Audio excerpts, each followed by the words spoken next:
राम के पुत्र कुश की भूमि कही जाती है इसको, और आप सबको नमन करता हूँ और धन्यवाद भी देता हूँ कि आप तमाम इतने वरिष्ठ पढ़े लिखे बुद्धिजीवी साथी मेहनत कर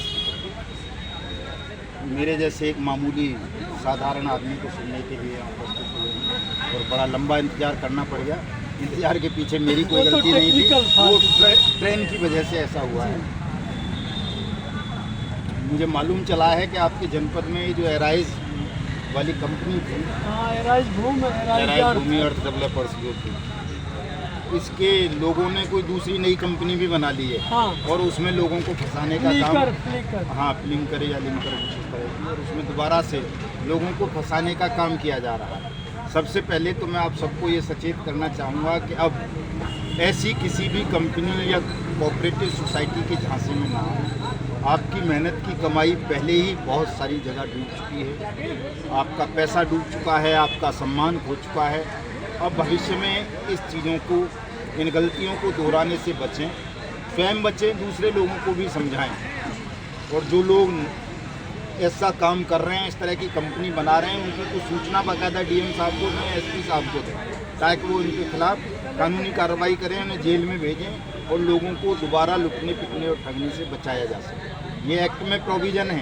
कोई भी कंपनी या सोसाइटी अगर किसी भी क्षेत्र में पोंजी स्कीम चला रही है, कोई पिरामिड स्कीम चला रही है, या लोगों से कोई जमा राशि स्वीकार कर रही है गैर कानूनी ढंग से, या लोगों का पैसा लेकर उन्हें अपनी वायदे के अनुसार मैच्योरिटी पर वापस नहीं कर रही, तो ऐसी कंपनी की सूचना कोई भी आदमी, चाहे वो उसका वर्कर हो, निवेशक हो या ना हो, अगर उसके पास ऐसी कोई सूचना है तो वो सूचना को लिखित में अपने जिलाधिकारी को और एसएसपी साहब को, एसपी साहब को दे, तो वो उसके खिलाफ मुकदमा दर्ज कराएंगे, कार्रवाई कराएंगे, ऐसी कंपनी को बंद करेंगे और ऐसी कंपनी के चलाने वाले डायरेक्टर्स को जेल भेजेंगे। तो दूसरी बात दोस्तों, मैं ये कहना चाहता हूँ कि बड़ी अच्छा लगा मुझे सुन के ये कि कुछ निवेशक भी आए हैं, जमाकर्ता भी आए हैं। आप लोगों को आना चाहिए। तमाम जितने भी जमाकर्ता साथी हैं वो अपने अपने आवेदन फॉर्म अगर जिनके पास हैं तो उसी आवेदन को भर लें, किसी साथी से भरवा लें, नहीं है तो हम भेज देंगे, मुफ्त में मिलता है, कोई पैसा नहीं है इसका। इसको अपने या तो स्वयं बाई हैंड डीएम साहब के यहाँ जमा करा दें, नहीं तो उसको रजिस्टर्ड डाक से या स्पीड पोस्ट से ज़रूर जमा करा दें, ताकि प्रोसीजर आपके भुगतान का जल्दी से जल्दी शुरू हो सके। इस काम को ज़रूर कर लें तमाम साथी। ये कानून के विषय में रमेश जी ने बहुत कुछ बता दिया होगा आपको, जैसा कि वो कह रहे थे साहब बहुत कुछ मैंने छुपा रखा है। मैं कुछ नहीं छुपाता हूँ कभी भी। मेरे अपने जीवन के कुछ सिद्धांत हैं और उन सिद्धांतों के कारण शायद परमात्मा ने मुझे इस काम के लिए चुन लिया है कि यार मदन लाल, तुम्हें ठगी पीड़ितों से मुक्ति दिलानी है, हिंदुस्तान को लोगों का पैसा दिलवाना है, अपने जीवन को इसमें होम करो, दूसरे कामों को छोड़ो। 20 करोड़ लोगों का अगर भला हो जाएगा, उनका पैसा मिल जाएगा, तो आप अमर हो जाओगे। वैसे अमर नहीं हो पाओगे कुछ भी करके, न करोड़ों कमा के, न बच्चे पैदा करके, न कोठी महल बना करके, वो सब मिट जाएंगे, नासवान हैं। लेकिन अगर 20 करोड़ लोगों के लिए आप लड़ते लड़ते मर जाते हो तो अमर हो जाओगे। तो मैं तो अपने अमरत्व के लिए ये लड़ाई लड़ रहा हूँ कि मुझे अमर होना है। साथ में ईश्वर का वरदान है कि मुझे ठग मार भी नहीं पाएंगे कोई।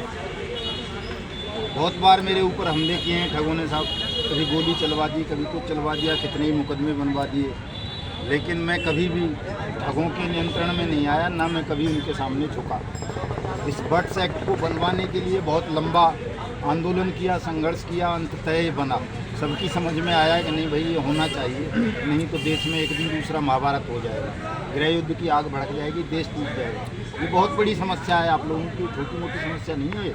20 करोड़ लोग ठगी पीड़ित हैं देश में और लाखों एजेंट आत्महत्या कर चुके हैं। 1200 तो फौजी भाई आत्महत्या कर चुके हैं ठगी प्रकरणों में फंस जाने के बाद, ऑन ड्यूटी फौजी। तो ये एक बड़ी समस्या थी, जिस पे कानून बन गया है। कानून में प्रोविज़न है कि आपको किसी ठग कंपनी के यहाँ नहीं भागना है, अब अपना पैसा मांगना। आपको अपने जिलाधिकारी के यहाँ आवेदन देना है, आपका जिलाधिकारी आपके उस आवेदन पर कार्रवाई करेगा। जो आपकी जमा राशि होगी मूलधन, उसका 3 गुना पैसा आपको जिलाधिकारी के मार्फत मिलना है। आपके जनपद में, पूरे देश के हर जनपद में एक फास्ट ट्रैक कोर्ट बनाई गई है बट्स एक्ट 2019 के तहत। उसमें ट्रायल चलना है 180 दिन के अंदर अंदर वो ट्रायल कंप्लीट होना है। जिला अधिकारी को ये पावर दी गई है कि वो पहला नोटिस 15 दिन का भेजेगा ठगों को, तो 15 दिन के अंदर अंदर वो आवेदक का भुगतान करे, सबका नहीं, जो भी आवेदन करेगा उसका भुगतान की बात है। तो अगर वो 15 दिन में कंपनी भुगतान कर देती है तो ठीक, वहीं केस क्लोज। अगर नहीं करती है तो उस ठग कंपनी के खिलाफ डीएम खुद एफआईआर कराएगा और उस एफआईआर में खुद चालान फाइल करके स्पेशल कोर्ट जो फास्ट ट्रैक कोर्ट बनी है एडीजे फर्स्ट की हर जनपद में, वहाँ डीएम खुद चालान फाइल करेगा और वो 180 दिन में ट्रायल कंप्लीट होकर के आपका पैसा आपको वापस मिल जाएगा। ये इस कानून में प्रोविज़न है, आपको कहीं भागना नहीं है। टाइम बाउंड एक्ट है, बहुत अच्छा एक्ट है।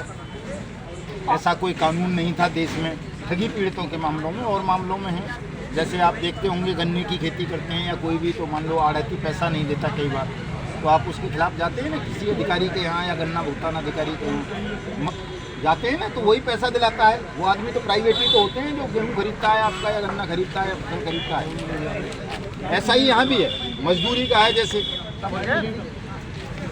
भोपाल वाला तो कहाँ से आता है, छोटा सा